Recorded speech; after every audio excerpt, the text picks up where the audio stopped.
श्श्श, धीरे बोलो, कोई सुन ना ले। ये बात हमारे सबके कानों में पड़ी होगी और हमारे मुंह से भी निकली होगी, लेकिन सोचने की बात यह है कि ये वाक्य हमारे मुंह से कब कब निकलता है और कब कब हमारे कानों में पड़ता है। क्योंकि ऐसे कम ही राज होते हैं जो हम दूसरों के कानों में पड़ना नहीं देना चाहते। अक्सर परिवार में अशांति का कारण हम स्वयं ही होते हैं। हम इस बात को देख पाए या ना देख पाए, पर यह असल सत्य है, क्योंकि जाने अनजाने मूर्खतावश हम खुद ही वो अपनी बातें दूसरों को बता देते हैं जो हमें दूसरों को कभी नहीं बतानी चाहिए। और वही बातें जो हमने जाने अनजाने दूसरों को बता दी थी, वही हमारे दुख का कारण बन जाती हैं, वही हमारे लड़ाई झगड़े का कारण बन जाता है। और बाद में हमें पछतावा होता है कि मुझे ये बात किसी को बतानी नहीं चाहिए थी, मेरी ही गलती हुई कि मैंने ये बात जाने अनजाने दूसरे को बता दी। इसलिए आज की जो बौद्ध कहानी मैं आपको सुनाने वाला हूँ, उसे सुनने के बाद आपको 7 ऐसी बातें पता चलेंगी जो आपको कभी भी किसी को नहीं बतानी है। ये जो 7 बातें किसी को नहीं बतानी है, क्यों नहीं बतानी है, इसके पीछे का तर्क भी मैं आपको दूंगा। और इन 7 बातों के अलावा अगर आपको लगता है कि ऐसी कोई बात जो मुझसे छूट गई है, उसे कमेंट सेक्शन में जरूर बताना। तो चलिए कहानी शुरू करते हैं। एक बार की बात है, एक नगर में अमन नाम का युवक रहता था। वो बहुत गरीब व्यक्ति था, कुछ भी पैसा उसके पास में नहीं था। 2 वक्त का खाना भी बड़ी मुश्किल से उसे नसीब होता था। किसी काम को दिन रात खोजने पर भी उसे कोई काम नहीं मिल रहा था। फिर एक दिन उसने अपनी पत्नी के सामने सारी समस्या बता दी कि मैं जिस जगह भी काम मांगने के लिए जाता हूँ तो हर कोई यह कह देता है कि हमें काम करने वाले की अभी कोई ज़रूरत नहीं है। मैं काम की तलाश कर करके थक चुका हूँ। मुझे समझ नहीं आता है कि तुम लोगों का पेट कैसे भरूंगा और अपने बच्चों को कैसे पालूंगा। ये चिंता मुझे दिन रात खाई जा रही है। ये सुनकर उसकी पत्नी ने कुछ सोचकर जवाब दिया कि तुम एक आदमी के पास एक बार ही काम मांगने के लिए जाते हो। जब वह तुम्हें काम नहीं देता है तो तुम दोबारा उसके पास जाते तक नहीं हो। अगर तुम्हें उनसे काम लेना है तो तुम्हें उनसे हमदर्दी जतानी होगी और तुम्हें उनसे हमदर्दी हासिल करनी होगी, अपनी गरीबी दिखानी होगी, ताकि वो लोग तुम्हारी मजबूरी समझकर तुम्हें काम पर रख लें। इसलिए शर्म मत करो, अपनी मजबूरी बताओ, अपनी गरीबी बताओ, और इसी उपाय से तुम काम पा सकते हो। और ये बात अमन के दिमाग में बैठ गई। अगले दिन काम मांगने के लिए उसी सेठ के पास जा पहुंचा अमन, जहां पर वो पिछले दिन काम मांगने के लिए गया था। लेकिन इस बार उसने उस सेठ के सामने हाथ जोड़कर प्रार्थना की और कहा कि मैं बहुत गरीब हूँ और मुझे काम की बहुत आवश्यकता है। वो उसे जो कुछ भी देंगे वह उसमें संतुष्ट हो जाएगा, लेकिन कृपया करके मुझे अपने यहाँ काम पर रख ले। उसकी हालत देखकर उस सेठ ने उसे अपने यहाँ पर काम पर रख लिया। वो रोज काम पर वहां जाने लगा। अंदर ही अंदर वह खुश तो था कि उसे काम तो मिला, लेकिन उसे वेतन दूसरे लोगों से कम मिलता था। वही काम जो दूसरे लोग कर रहे थे उन्हें ज्यादा वेतन मिल रहा था और इसे कम वेतन मिल रहा था। ये बात इसके दिमाग में घूम रही थी और उसने अपने सेठ से ये बात कही। तब सेठ ने कहा, देखो भाई, तुम्हें काम की जरूरत थी, मैंने तुम्हें काम दिया, मेरा धन्यवाद देने की जगह तुम मुझसे शिकायत कर रही हो। ये कहाँ की भलमनसाहत है।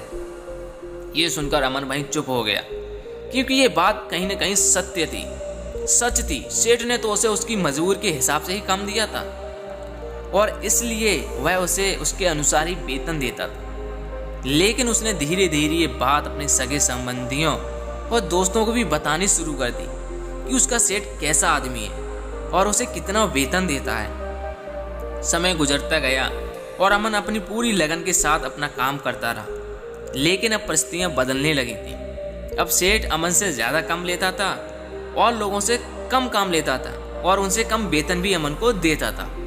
लेकिन ये बात अमन को बहुत खटकती थी कि वो दूसरों से ज़्यादा मेहनत कर रहा है और उनसे कम वेतन पा रहा है। इससे उसके आत्मसम्मान को बहुत गहरी चोट पहुंची। अब धीरे धीरे उसका मन अपने काम से हटने लगा। अब उसका मन काम में लगता ही नहीं था। जाहिर सी बात है, ऐसी जगह किसका मन लगेगा जहां आदमी को अपने आत्मसम्मान के साथ समझौता करना पड़े। इसलिए उसने जल्दी ही अपना काम छोड़ दिया और इसलिए घर पर आकर खाली बैठ गया। अब उसके पास घर का खर्चा चलाने के लिए भी पैसे नहीं बचे थे। अपने रिश्तेदारों, अपने दोस्तों से सहायता मांगनी शुरू कर दी, लेकिन उसके दोस्त उसके सामने तो उसे दया का पात्र समझते थे, उसे दिलासा देते थे, लेकिन पीछे से उसका मजाक उड़ाया करते थे। वो कहते थे कि कितना बेवकूफ है, सेठ ने इससे इतना काम लिया और बेचारे को पैसे भी नहीं दिए। अरे हाँ, अगर हम इसको पैसे दे दें तो क्या ये कल को हमारे पैसे वापस कर पाएगा? इसकी ऐसी हालत है, काम तो इसके पास कुछ है नहीं, पैसा कहाँ से लेके आएगा और कहाँ से हमें देगा? और इसी वजह से अमन की हालत दिन व दिन खराब होती जा रही थी। अब वो दिन रात तनाव में रहने लगा था। भाई दोस्त जो उससे अपने होने का दिखावा करते थे, वो उसे दया का पात्र समझ रहे थे, उन्हें उसके ऊपर तरस आ रहा था। सब लोग उसे आकर ज्ञान तो बहुत देते थे, लेकिन कोई सहायता नहीं करता था। और अक्सर ऐसा ही होता है, ज्ञान देने वाले तो बहुत मिल जाते हैं, लेकिन साथ देने वाला कोई नहीं मिलता। एक दिन उसे पता चला कि पड़ोस के गांव में एक बौद्ध भिक्षु आया हुआ है जो बहुत ही ज्ञानी है।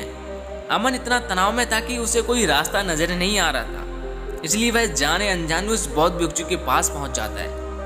वहां पहुंचकर उनके पैरों में गिरकर रोने लग जाता है। वो रोते रोते उन्हें अपनी सारी स्थिति बताता है। वो बताता है कि किस तरह से उस सेठ ने उसका फायदा उठाया, कि उसके दोस्त और उसके रिश्तेदार उसके साथ कैसा व्यवहार रखते हैं। सारी बातें सुनने के बाद अगर तुम्हारे पास विवेक होता तो एक भी समस्या तुम्हारे चित्त को दुखी नहीं कर सकती थी, लेकिन तुमने अपने अविवेक के कारण, अपनी मूर्खता के कारण खुद ही अपने रास्ते में कांटे बिछा दिए। आज मैं तुम्हें 7 बातें बता रहा हूं जो भूल कर भी किसी को मत बताना, और इन बातों का अनुसरण करते हुए तुम बाहर से मिलने वाले दुखों तो दूर कर ही सकते हो। तुम बाहर से मिलने वाले दुखों को तो दूर कर ही सकते हो जो बेवजह दुनिया से तुम्हारे अंदर पनपते हैं। पहली बात जो किसी को नहीं बतानी चाहिए वो है अपनी मजबूरी। अपनी मजबूरी का दिखावा करके किसी का दया का पात्र बनकर उनकी सहायता लेने की गलती कभी मत करना। हो सकता है आज वो तुम्हारी मजबूरी देखकर तुम्हारी सहायता कर दें, लेकिन वो कल तुम्हारा फायदा उठाने से कभी नहीं चूकेंगे। अगर फायदा नहीं उठाया तो दूसरे के सामने मजाक बनाने में वो आदमी कभी नहीं चूकेगा। इसलिए कभी भी अपनी मजबूरी का दिखावा मत करो। अगर घर में 2 रोटी हैं, अगर सूखी रोटी भी हैं, तो वही खाकर सो जाओ, लेकिन दूसरों को इसके बारे में भनक भी नहीं लगनी चाहिए। जरा आप खुद सोचो, मजबूरी बताने का क्या प्रयोजन होता है एक इंसान का? या तो वो दूसरों से सहानुभूति हासिल करना चाहता है या फिर उनसे कोई आर्थिक मदद चाहता है। लेकिन अगर दोनों ही परिस्थितियां आप देखें तो दूसरा आदमी आपका फायदा उठाने से नहीं चूकेगा। अगर वो आपको फायदा नहीं उठाएगा तो आपको अपनी नज़र में तो बेवकूफ़ी समझेगा और दूसरों के सामने आपका मजाक जरूर बनाएगा। इसलिए अपनी मजबूरी के बारे में कभी किसी को मत बताना। दूसरी बात जो किसी को कभी नहीं बतानी चाहिए वो अपनी अतीत की गलतियां और अपने भविष्य की रणनीतियां। जरा खुद सोचो, अगर हम अपने अतीत की गलतियां किसी दूसरे को बताते हैं तो उसका क्या प्रभाव होगा? वो गलतियां ठीक तो नहीं हो सकती, जाहिर है, तो उन्हें बताने का क्या मतलब रह जाता है? आप अपने अंधेरे पक्ष को खुद दुनिया के सामने बता रहे हो, खुद अपनी गलतियां दूसरों के सामने बता रहे हो। इससे उस आदमी के सामने आपका एक चरित्र घटित हो जाएगा और भविष्य में वह आपको उसी नजरिए से देखेगा। इसलिए किसी भी आदमी के सामने अपना चरित्र घटित मत होने दो। जरा सोचो, आप व्यर्थ में ही अपने भविष्य की रणनीतियां दूसरों के सामने बता रहे हो जो लोग आपके काम का हिस्सा ही नहीं है। अपने भविष्य की रणनीतियां और अपने ढींगे हाँकने का क्या फायदा? वो लोग आपकी सहायता तो नहीं करेंगे, लेकिन आपकी भविष्य की रणनीतियों में बाधा जरूर बन सकते हैं। आप खुद अपनी बुद्धि का इस्तेमाल करिए और सोचिए कि आपके साथ कभी ऐसा हुआ है कि आपने अपने भविष्य की रणनीति किसी को बताई हो और वो कामयाबी नहीं हुई हो? जरूर हुआ होगा, जरा गौर से सोचिए।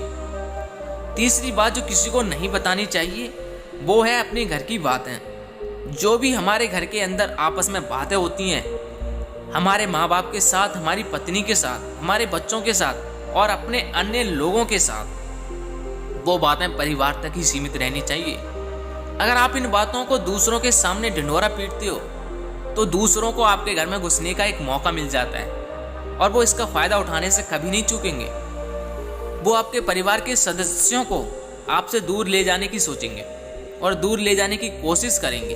अक्सर ऐसा ही होता है। हम समाज में देखते हैं कि अपने घर के झगड़ों को कम करने के लिए उन झगड़ों को अपने रिश्तेदारों, अपने पड़ोसियों को बता देते हैं, लेकिन इससे आपको सहायता कभी नहीं मिली होगी, बल्कि आपके घर की लड़ाई झगड़े बहुत ज़्यादा बढ़ गए होंगे। ये जाहिर है वो बढ़ेंगे।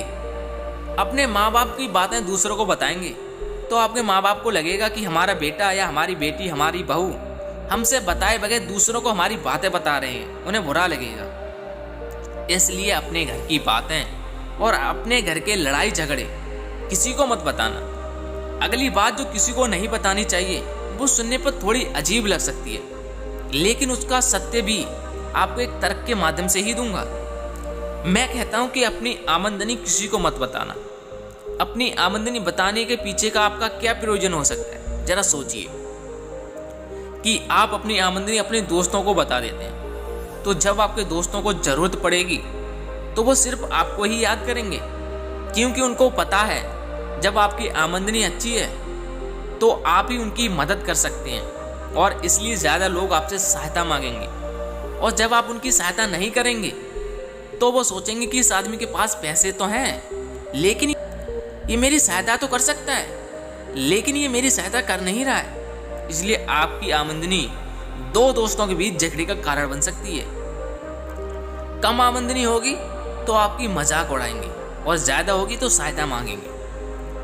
इसलिए अपनी आमदनी बताने का कोई फायदा नहीं है। अगली बात जो मैं आपको बताने वाला हूँ इसकी गांठ बांध लेना और किसी को ये बात मत बताना। अपनी कमजोरियां और अपनी ताकत अक्सर इंसान को पता नहीं होता है कि उसकी कमजोरी और ताकत क्या है, लेकिन अगर आपको अपनी कमजोरी और अपनी ताकत पता है तो पहली बात आप बहुत ही बुद्धिमान आदमी हैं, और दूसरी बात आपको ये बात किसी के साथ साझा नहीं करनी है, शेयर नहीं करनी है, क्योंकि आपकी कमजोरियां दूसरों को पता चल गई तो वो आपकी कमजोरियों का फायदा उठाएंगे। अगर आपकी ताकत पता चल गई तो वही ताकत आपकी कमजोरी बन जाएगी, क्योंकि वो ताकत दूसरे आदमी को पता है और वो उस ताकत की काट भी ढूंढ लेगा। अपनी कमजोरी या अपनी ताकत अपनी पत्नी या अपने पति को भी नहीं बतानी चाहिए। इसके कारण आपको हमेशा उनसे दब के रहना पड़ेगा। अगली बात जो किसी को नहीं बतानी चाहिए वो है अपने मित्र और अपने शत्रु। अगर आप अपने मित्रों के बारे में दूसरे लोगों को बताएंगे तो आपके मित्रों के साथ अपनी घनिष्ठता बनाकर आपको धोखा दिला सकते हैं, आपको आपके मित्रों से दूर करने का प्रयास कर सकते हैं। अक्सर आम आदमी ऐसा नहीं करता है, लेकिन आपके दुश्मन ऐसा करने की कोशिश कर सकते हैं। और दूसरी तरफ आपके शत्रु का भी किसी को पता नहीं लगना चाहिए, क्योंकि आज जो आपका मित्र है अगर कल वो आपका दुश्मन हो गया तो वो आपके दुश्मन के साथ मिलकर ही आपको परास्त कर सकता है, आपको धोखा दे सकता है। इसलिए अपने सबसे अच्छे दोस्त को भी अपने दुश्मन के बारे में कभी नहीं बताना। अगली और आखिरी बात को ध्यान से सुनिए। जब तुम दान करते हो तो दान के बारे में भी किसी को मत बताना, नहीं तो दान करना व्यर्थ हो जाता है, बेकार हो जाता है। जब आप अपने दान का ढिंढोरा पीटते हो तो आप ये बता रहे हो कि मैं कितना दानी पुरुष हूँ, और ये आपके अंदर एक अहंकार निर्मित करेगा। इसलिए दान गुप्त रूप से किया जाए उतना ही अच्छा होता है, उतना ही फलदायी होता है। जब आपका बायां हाथ दान कर रहा हो तो दाएं हाथ को भी पता नहीं चले कि बायां हाथ दान कर रहा है। जो 7 बातें बौद्ध भिक्षु ने अमन को बताई, इनमें संसार के सभी सिद्धांत छिपे हुए हैं। इन बातों का अनुसरण करते हुए आप अपने घर में सुख शांति बना सकते हैं और घर के झगड़े हमेशा के लिए दूर कर सकते हैं। अगर आप इन बातों के बारे में अपने विवेक से भी सोचेंगे तो आपको ये बातें सच मालूम पड़ेंगी। और हमारा कहानी सुनाने का मकसद यही है कि आपका विवेक जागृत हो, आप खुद उन बातों के बारे में सोचें जो हम आपको बता रहे हैं। अगर हम गलत हैं तो आप कमेंट सेक्शन में वो बात ज़रूर बताएं जिस बात पर हम गलत हैं। अगर इनके अलावा भी आप अगर कुछ जानते हो तो उनको भी कमेंट सेक्शन में ज़रूर बताएं। तो दोस्तों, कैसी लगी ये कहानी कमेंट सेक्शन में ज़रूर बताएं, और ऐसे ही हर रोज़ मोटिवेशन वीडियो को सुनने के लिए हमारे चैनल को सब्सक्राइब करें और वीडियो को शेयर करें। मिलते हैं अगली कहानी में, तब तक के लिए